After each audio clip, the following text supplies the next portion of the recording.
같이 빠르게 핵심만 살펴보도록 하겠습니다.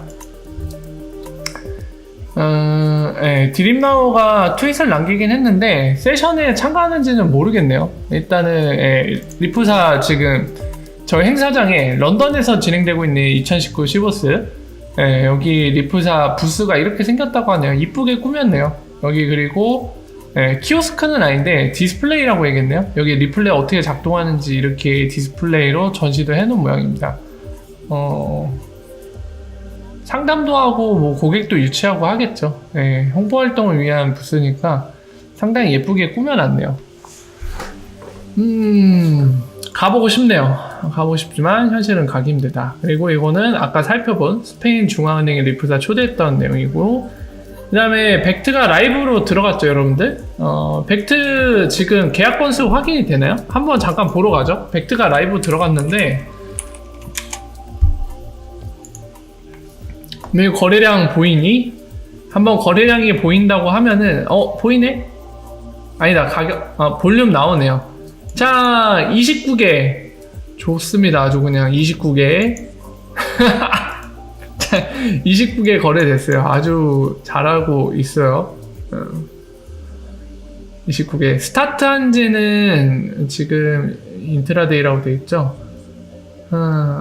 요거 프로그레스 바거든요. 요거 꽉 차면은 이제 데일리는 정산이 될 텐데 이거의 한 몇 %죠? 한 10%도 안 되긴 하는데 일단 29개만 거래되고 있어요. 그럼 한 30개라고 봐주고 그러면 한 3억 정도 거래를 했다는 거죠. 아주 좋습니다. 거래량이 적죠. 일단 시작은 막 폭발적이지는 않아요. 일단 CME랑 비교해볼까요? 이미 예전부터 하고 있던 CME 볼륨이랑 한번 비교를 해볼게요. 어디 봅시다.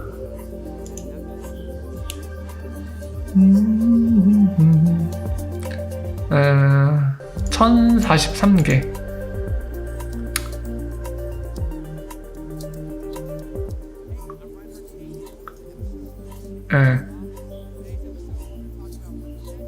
CME는 1000개 했는데 오늘 1000개 했는데 벡트는 30개 수고. 일단은 상대가 안 되네요. 오라 반갑습니다. 어서오세요. 벡트가 아주 CME한테 거래량으로는 밟히고 있습니다. 30개 대 1000개. 자, 그리고 얼마 전에 제가 개인적으로 되게 궁금하다고 한 게 지금 이 사람 보이죠? 리프사 에이펙 쪽 담당 직원인데 뒤에 신영성님이 보이죠? 뭐라고 말하는 거 찾아보고 있는데 아직 이 동영상 이 밀캔에서 올려주질 않았어요. 올려줘야지 뭐 보면서 어떤 내용을 얘기했고 신영성님은 어떤 견해 본인의 의견을 얘기했는지를 알 수 있을 텐데 아직 영상이 올라오지 않았습니다. 그래서 이거는 나중에 영상이 올라오게 되면 여러분들이랑 어떤 얘기들이 있었는지 어떤 얘기들이 오갔는지 우리가 여기서 얻을 수 있는 정보나 내용들이 뭐가 있는지 같이 살펴볼게요. 자, 이것도 뭐 벡트 얘기죠. 벡트 출시되면 메인스트림 갈 수 있냐? 지켜봐야겠죠. 이거 우리 게이트허브. 게이트허브는 참고로 금요일마다 이제 본인들이 블록체인이나 크립토 커런시에 관련된 뭔가 지식들을 블로깅 해갖고 지금 보시는 것처럼 공유하는데 이번에 인터레저 ILP 관련된 거를 공유를 했어요. 네, 얘네 이거 공유하면서 본인들이 이 피아트 쌍을 제공하는 ILP 커넥터를 출시한다고 했는데 지금 몇 달째 못하고 있거든요. 전에도 잠깐 언급했지만은 얘네 해킹 당하면서 그것 때문에 굉장히 딜레이 되고 있는데 언제 출시할지 되게 궁금합니다. 왜냐면 되게 중요하거든요. 이 IP 커넥터들 중에서도 이 피아트 법정화폐와의 XRP의 쌍을 제공하는 애들이 빨리 등장하지 않으면은 IP 커넥터가 정상적인 기능이 사실 힘듭니다. 오죽했으면은 코이사가 지금 스트롱홀드라고 이제 스텔라의 파트너인 스텔라 네트워크 안에 분산화 거래소로 만들어져 있는 스트롱홀드가 지금 코이사한테 협력을 하고 있는데요. 그게 아니라 지금 보시는 게이트허브는 XRP 레저상에서 게이트웨이로서 이제 분산거래소 운영 중이거든요. 얘가 해주는 게 더 좋습니다. 여러모로. 그래서 얘가 빨리 들어와 줘야 되는데, 아니면은 똑같이 게이트웨이를 운영하고 있는 누군가가 그 피아트 유동성을 제공해주면 굉장히 좋겠죠. 네, 아직 못 들어오고 있습니다. 게이트허브가 이제 뭐랄까 1순위로 굉장히 유력했는데 해킹 사건이 아무래도 타격이 굉장히 컸던 것 같습니다. 그래서 올해 안에 들어오긴 할 것 같은데요. 근데 지금 시간이 굉장히 지체되고 있다는 점, 그래서 그걸 참고하시면 될 것 같습니다.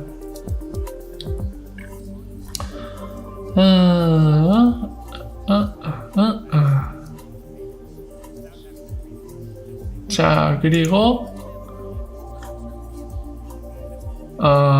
이거 머니그램은 제가 그 최근에 머니그램 언급했을 때 설명드린 거 있죠. 이 사람이 지금 보시는 요 분 있죠. 요 양반이 머니그램 CEO인데 이 사람이 이제 인터뷰에 그런 얘기를 했습니다. 그러니까 리플사의 솔루션 엑스라피드 관련된 얘기를 하면서 동시에 상대적으로 본인들이 갖고 있는 장점에 대한 언급을 했거든요.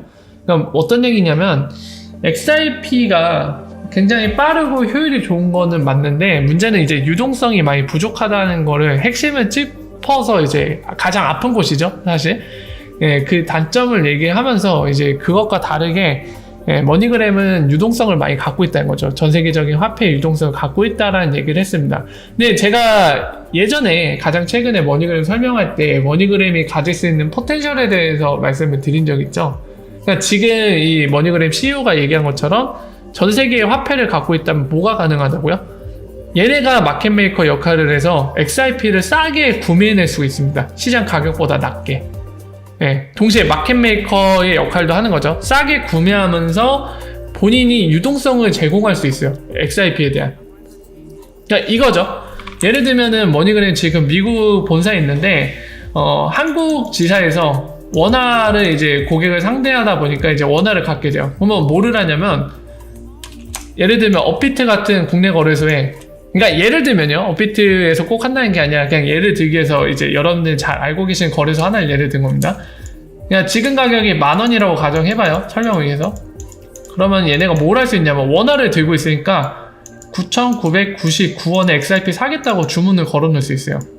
근데 이거 빨리 교환하고 싶은 사람들 있죠. 이런 유동성을 대가로 시장 가격보다 1원 낮게 우리가 사겠다라는 머니그램이 제시를 해놓으면 당장 급한 사람, 내가 갖고 있는 XRP 빨리 바꾸고 싶은 사람, 10,000원이 아니지만 시장 가격이 10,000원이지만 1원 더 떨어져 있는 요거라도 나는 지금 당장 받고 싶다, 유동성을 제공해준 누가 있다면 이제 그런 사람들이 바꾸면 머니그램이 시장 가격보다 싸게 XRP를 교환해서 가져갈 수 있게 되죠. 그러면 얘네 엄청난 이득입니다. 왜 그러냐면은 그렇게 싸게 교환을 해서 보유하게 되면 XRP 더미를 보유할 수 있고요. 동시에 뭐가 가능하냐 하면 엑스라피드는 여러분들 기본적으로 보세요. 엑스라피드는 이쪽은 이제 11,000원에 XRP를 판매하는 거겠죠? 반대로. 그러면 엑스라피드는 어떻게 되는 거냐면 시장 가격보다 비싸게 XRP를 사서 시장 가격보다 저렴하게 XRP를 파는 거거든요. 그 얘기는 뭐냐면 원래 돈이 한 1,000원 정도 있다고 하면은 1,000원 갖다가 개당 비싸게 사서 여기서 약간 시장 가격보다 비싸게 살 때 뭐라 해야 될까요? 비율이 발생하고, 이건 비율이라고 표현하면 안 될 것 같은데 코스트라고 할게요. 비용이 발생하고, 그리고 이제 상대 국가 도착해서 XRP를 시장 가격보다 싸게 팔아야 되잖아요. 그럼 여기서 또 비용이 발생하는 거죠. 그래서 제가 스프레드 차만큼 엑스라피드의 비용이 발생한다고 매번 설명드렸는데 이 딱 스프레드의 차이만큼 비용이 발생하게 됩니다. 근데 보세요. 만약에 직접 본인이 마켓메이커 역할을 하면서 한국 원화로 지금 설명한 것처럼 XRP를 시장 가격보다 싸게 사게 되면은 이 갭만큼의 이득을 본 거거든요, 이미. 그래서 그 바꾼 거를 XRP를 그냥 당장 멕시코 페소로 바꾸고 싶었을 때 여기 가서 이만큼 차이, 시장 가격보다 이만큼의 차이로 그냥 당장 매각을 시켜도 이미 이쪽에서 이득 본 게 있기 때문에 이 스프레드 차이가 만약에 플러스 0이 된다고 하면은 본인들은 비용 손해 없이 그냥 그 원가 금액 그대로 그냥 교환을 할 수 있게 돼요. 해외 화폐로, 해외 법정 화폐로 그냥 이 스프레드에 비용도 들지 않고 그냥 스왑이 가능합니다. 이게 포텐셜인 거예요. 본인들이 직접 이렇게 쓸 수도 있어요. 비용이 하나도 안 발생하고 엑스라피드보다 훨씬 저렴하게. 네, 이게 굉장한 장점이거든요. 이렇기 때문에 동기부여가 되는 겁니다. 이들이 마켓메이커 역할을 하는 동시에 XRP를 직접 소유할 수 있는 동기부여, 네, 이런 것들이 다 이런 데서 기인하는 거지, 그냥 무작정 추상화적으로 XRP 좋잖아, 싸고 저렴하잖아, 이래서가 아니라 지금 설명드린 정확한 로직에 의해서 이런 장점들 때문에 이들이 XRP를 직접 들고, 또는 마켓메이커 역할을 내가 직접 하면서 시장에서 싸게 구매해야지, 그리고 직접 내가 필요할 때 써야지, 이런 이유가 생기는 겁니다.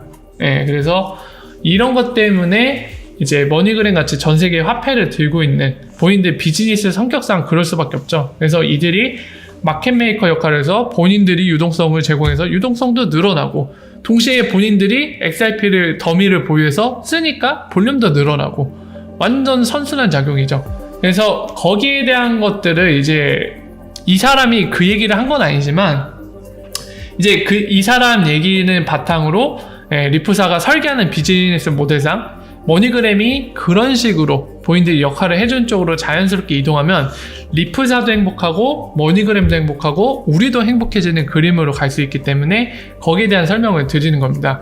자, 더불어서 이런 비슷한 로직으로 리프사가 포텐셜한 디맨드, 수요를 발생시킬 수 있는 고객으로 생각하는 게 누구라고요? 아마존, 그리고 뭐 구글이라던가 또는 애플, 삼성 같은 글로벌한 기업들, 전 세계의 화폐를 보유할 수 있겠죠. 예, 본인들이 이제 물건을 판매하고 나서 얻는 수익을 그 나라 화폐로 보유를 하고 있을 수 있잖아요. 당장 안 바꾸고.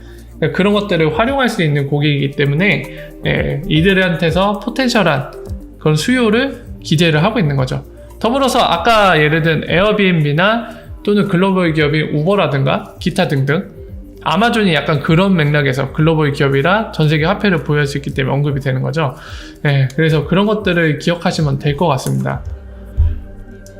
자, 넘어가고요.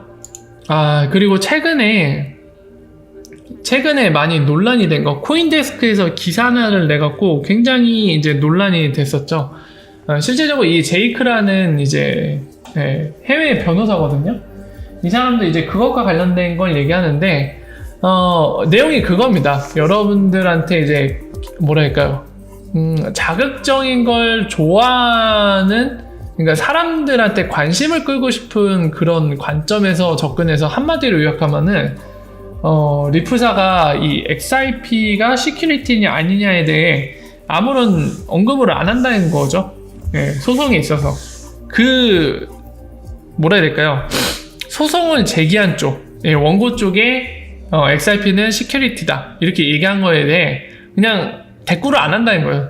XRP가 시큐리티가 아니다. 그러니까 상식적으로 우리 입장에서 보면 XRP는 증권이 아닙니다 이러면서 대항을 해야 될 것 같은데 그걸 안 한다는 거죠, 리프사가. 근데 그 배경에는 리프사가 뭔가 우리를 버린 거 아니냐, 또는 리프사가 뭔가 질 것 같으니까 그런 거 아니야? 뭐 여러 가지 얘기가 있을 수도 있지만은 이 변호사가 설명하는 건 그거예요. 결국에는 법상으로 효율적으로 대응하기 위해서 약간 뭐라고 해야 될까요? 그 이슈, 쟁점을 글로 끌고 가지 않으려고 한다는 그 설명을 하고 있는 겁니다. 그렇게 대응하는 것보다 소송을 다 기각시켜갖고 다 아예 가능성을 0%로 만들겠다는 거죠. XRP가 시큐리티냐 아니냐 이 관점으로 여기에서 전쟁을 일으킨 것보다 여러분들 많이 소송 관련된 거, 예를 하나 들자면 그거예요. 우리나라가 이제 막 그런 얘기 있죠. 독도 갖고 뭐라 해야 될까요? 국제재판소인가요? 정식 명칭이 뭐죠? 국제재판? 국제재판소 맞네요. 국제재판소로 가서 독도가 우리나라 땅인지 일본 땅인지 재판을 받자 이런 얘기들을 하는데, 여기에 대해 반대하는 의견이 바로 지금과 같은 맥락이죠. 굳이 그거를 우리가 실효적인 지배를 하고 있는데 괜히 법원 가갖고 국제재판소 가서 재판하다가 지면은 공식적으로 일본 땅이 돼버린다. 뭐하러 그렇게 하냐, 리스크를 안고. 그냥 아예 실효지배를 그냥 가만히 하면서 일본 애들 말을 무시하면서 실효지배하면 우리나라 땅으로 그냥 갈 수 있는데 굳이 위험을 감수하면서 그렇게 할 필요 없다. 그러니까 당연히 재판으로 끌고 가면 안 된다라는 얘기가 있죠. 지금 리포사의 전략이 그거라고 설명해 준 거예요, 저 사람은. 예, 굳이 그거를 증권인이 아니냐 갖고 막 논리를 내세우면서 그거를 막 증인을 데려오고 거기에 대해서 의견을 계속 제시하고 싸우는 것보다 이 애초에 그냥 원고 쪽에서 찍소리 못하게 그쪽으로 가는 게 아니라 분쟁 요소를 그냥 기각시키는 쪽으로, 허무맹랑한 얘기니까 다 무시하는 쪽으로 해서 다 기각을 시켜서 아예 증권이라고 재판이 나올 만한, 판정이 나올 만한 그런 리스크 자체를 없애겠다는 전략이다, 이 설명을 하고 있는 거죠. 근데 뭐 이거는 리포사의 의견, 지금 설명하고 있는 변호사의 의견이니까 누군가는 또 그런 얘기를 할 수 있어요. 뭐 리포사가 공개적으로 보도자를 뿌려서 본인들이 그런 전략이라 그렇게 얘기한다는 건 아니니까요. 그렇기 때문에 부정적으로 보시는 분들은 야, 이 리포사 이것들 질질 얘기 정확하게 안 하면서 질질 끌다가 XRP 갖고 있는 거 다 팔면 그때 가서 증권이라고 하려고 이 자식들 빤스러내려고 이렇게 비판을 하실 수도 있는데요. 뭐 그러실 수도 있겠죠. 예, 뭐 XRP가 아직 증권이 아니라고 정확하게 미국에서 결론 나진 않았거든요. 그러니까 뭐 이런 관점으로 보실 수도 있을 것 같습니다. 그렇기 때문에 그런 의견은 이제 개인에게 맡길게요. 예, 개인에게 맡기도록 하겠습니다. 일단은 저 사람의 설명은 그런 의미의 얘기인 거죠, 지금. 그래서 논란이 됐던 부분에 대해서 얘기를 하고 있고요. 지금 공개적으로 얘기했네. 이 사람이 지금 그거거든요. 리프사 직원이면서 이 법조 관련된 담당이에요. 글로벌 담당인데 이 사람이 얘기를 했네요. 공개적으로 얘기했네. 공개적으로 얘기했네요. 여기 똑같은 얘기를 하고 있는 겁니다. 뭐하러 그렇게 하냐. 우리가 이런 법적인 대응에서 효율적인 거는 그렇게 하는 게 아니다. XRP가 뭐 시큐리티인지 아닌지. 그러면서 이 사람이 이제 증거로 내세운 건 요거죠. 관련 서류를 지금 보여주고 있는 거죠. 여기 보시는 것처럼. 실제로 리프사도 공개적으로 얘기를 했네요. 이 사람 통해서. 그래서 참고하십시오. 그래서 이 정도로 최근에 중요한 소식들은 살펴봤고요. 이제 오리너구리님이 얘기를 하셔서 이제 잠깐 좀 말씀드리면, 증권인지 아닌지는 중요합니다. 왜 중요하냐면 일단은 뭐 두 가지 정도로 언급을 할게요. 중요한 이유를. 첫 번째는 XRP가 증권인지 아닌지가 별로 중요하지 않다고 하면은 리프사가 저렇게 작년에 특히 더 심했는데 절대로 XRP는 시큐리티가 아니라고 그렇게 강조할 필요가 없거든요. 근데 작년에 엄청 강조를 했죠. 그리고 올해도 그 영국 금융감독청 FCA가 XRP는 시큐리티가 아니라 유틸리티 익스체인지 토큰이다라고 얘기하니까 그거 신나갖고 되게 홍보했잖아요. 봐라, 영국에서는 이미 시큐리티 아닌 걸로 판명 났다 라고 하면서요.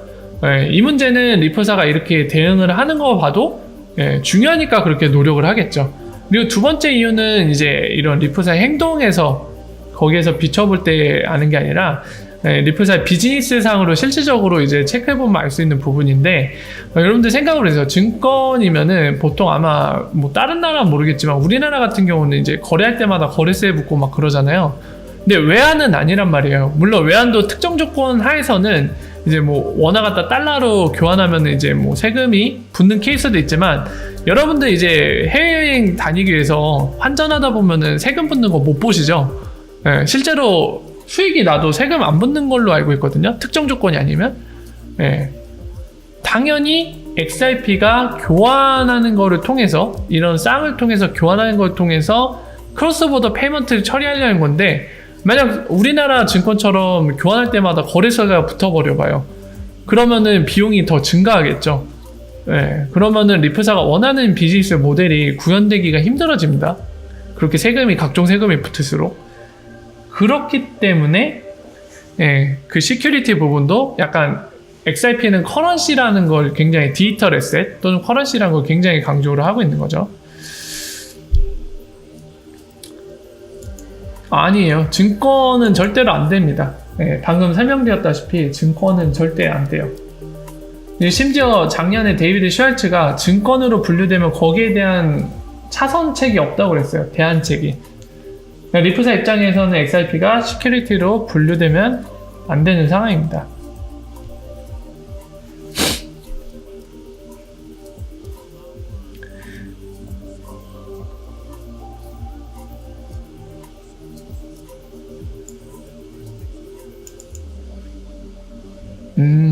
이게 아마 윤님이 질문 주셨던 것 같은데, 자, 그러면은 잠깐만 쉬었다가요. 오늘 방송이 길어지네.